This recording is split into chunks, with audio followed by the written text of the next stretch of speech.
What is good, guys? This is Miasin. So one thing that kind of got to my attention was the fact that Cyber Dragon, should you play this deck going first? Should you play this deck going second? It's a pretty interesting debate because inherently speaking, it looks better going second, right? Because Cyber Dragon is kind of unplayable going first as a card, like Cyber Dragon, not like Cyber Dragons, because Core obviously is a great card going first. It generates you advantage, but what makes a deck want to go first or want to go second? Sometimes it's not just because you're trying to OTK. Salamangreat, for example, can OTK with one single copy of Debug, and obviously you can search the card, it's a 3 of, Silent Mining gets you there, so why isn't Salamangreat a blind second OTK deck?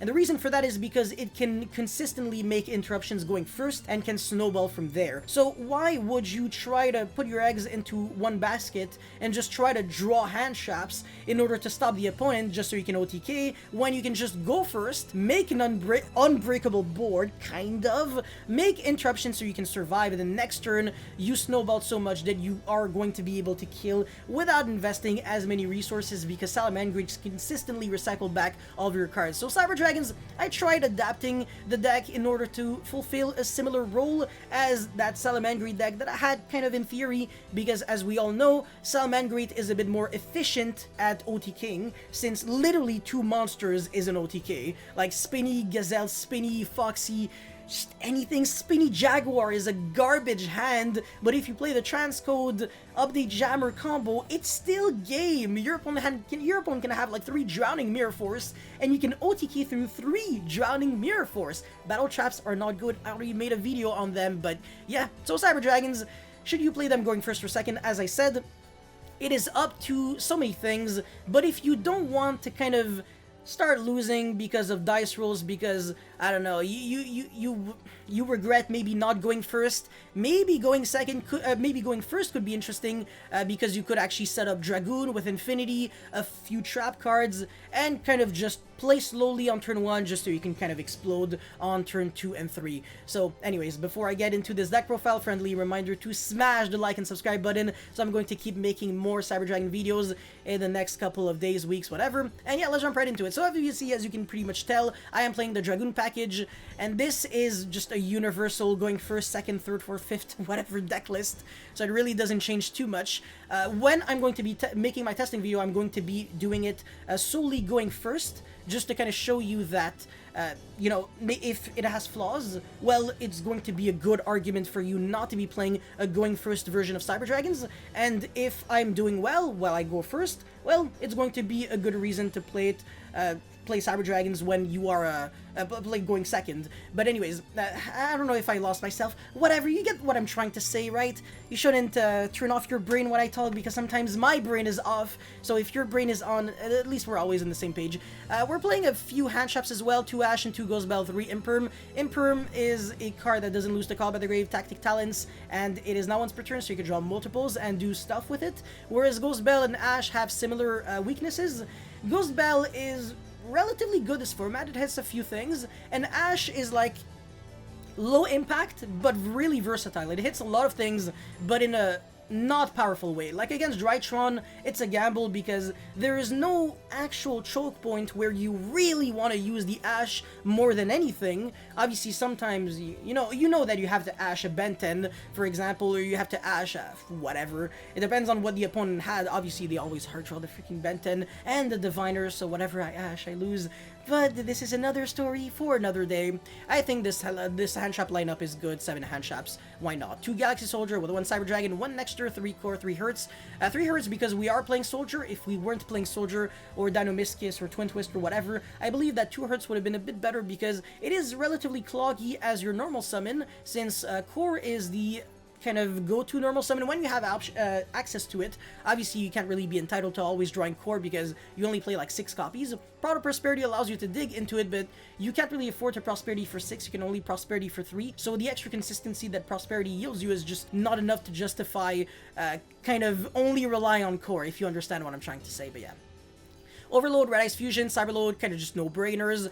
Some people are crazy enough to cut Cyberload. This makes no sense. Like, it's the better one. It's way better than Overload Fusion, so I don't know. Overload Fusion is actually the weaker one, but since it's sendable off of Anaconda, I was like, Why not, right? You're in late game, you can literally summon like 2 hand traps, make Anaconda, send Overload, and all of a sudden, your Ash and Ghost Bell are randomly like actual cards. Or like Crackdown and Ice Dragon's Prison, you can turn 2 monsters that you stole from your opponent into Anaconda and play from there. So this is the beauty of Overload Fusion, I guess. But yeah, 1 Repair Plan so you can search the Galaxy Soldier. Outside of Galaxy Soldier, Repair Plan is actually really bad. It's not a starter, it's just like a pseudo-extender in a way, because you can only use it after you have a Cyber Dragon already established in the grave.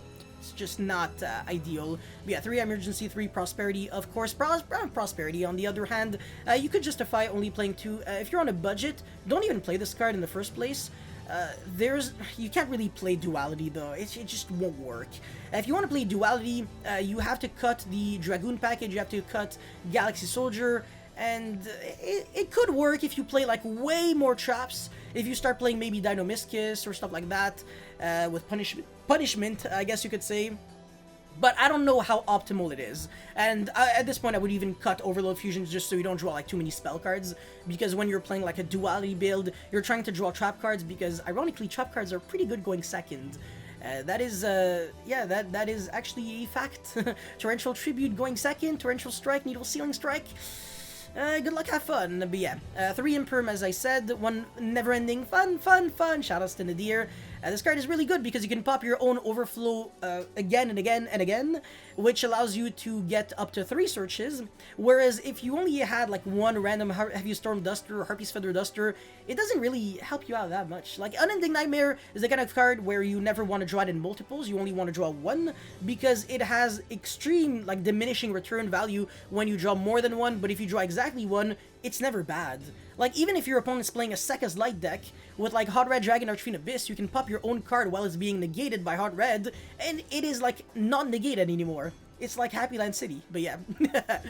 So yeah, 2 Ice Dragon's Prison, 2 Crackdown, not playing Trap Trick because I don't really have like enough options for Trap Trick. I'd be playing Trap Trick if I were on like at least 21 traps, but it's just not worth it anymore. And we're, I think, past the point where the Heavy Storm Duster on the Overflow was like a necessity. Right now it's just not as necessary because you have more ways of getting your Cyber Dragon engine started, so you can summon a Lina using at least 1 light monster. Again, Crackdown and Ice Dragon's Prison to help you out a lot with that. Or you could make the Anaconda and just banish 2 Sidress from your grave in the grind game. And Rampage is a play starter because you send Hertz and Core, and then Hertz recycles back the Core from the grave. And we all know that Core is basically just game when you get to resolve the card. When you get to resolve the card, not when you necessarily draw the card. There's a huge difference between both.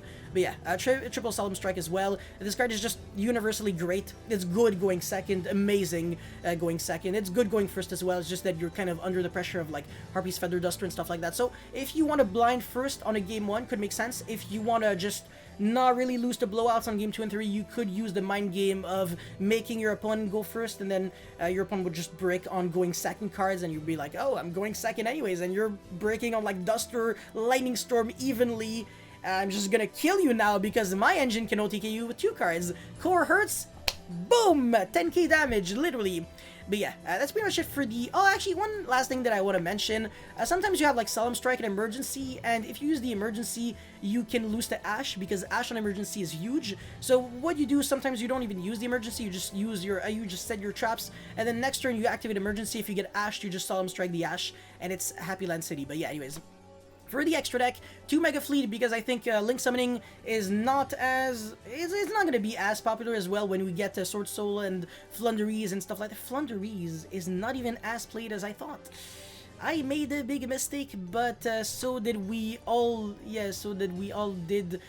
yes, okay. Anyways, 1 Dragoon, obviously, 1 Fortress, double Rampage, because you have 2 ways of summoning Rampage, Cyberload and Overload, or if Nova gets, like, striked or something like that, or, like, Invoked Maximus, Invoked Maxim... oh my god. Dragma Maximus, yes. Alright, Zeus. If you're locked under Machine, you can still make Zeus because it's a Machine. With Infinity and Nova, of course, you can sometimes have billions of materials under that Zeus, so you can use the effect, like, multiple times, and it's really nice. Elradon, I already made a combo featuring this card. Seeger, Lina, or Lina, or whatever. Puzzlomino, I also made a bunch of combo videos featuring this card. Again, I'm going to make more updates featuring Puzzlomino, Radon, and all those cards, just so you guys understand as much as humanly possible.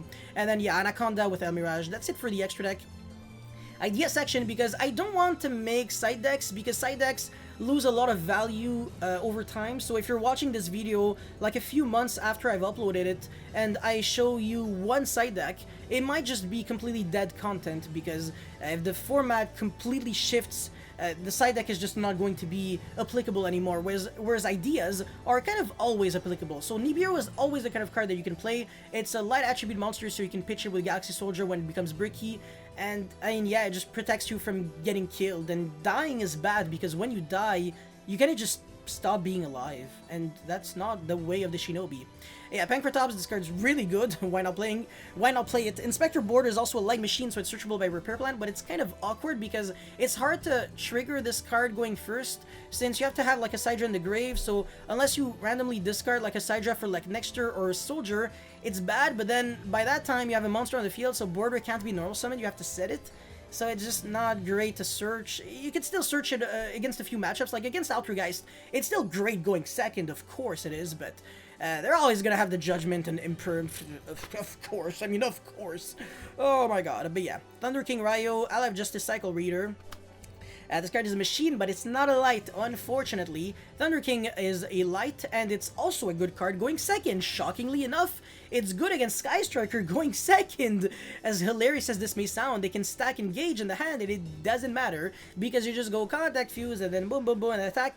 Their Ares Zero does nothing, Engage does nothing, Multi-Roll scares you, but even if they go like normal summon Ray and then make it like a Link summon, does nothing. I don't care, because you can just negate the summon, which is Happy Land. But yeah, Jizukyu, another kaiju that is also searchable by Repair Plant. Cyber Eltonin is another option in case you don't know the card actually existed.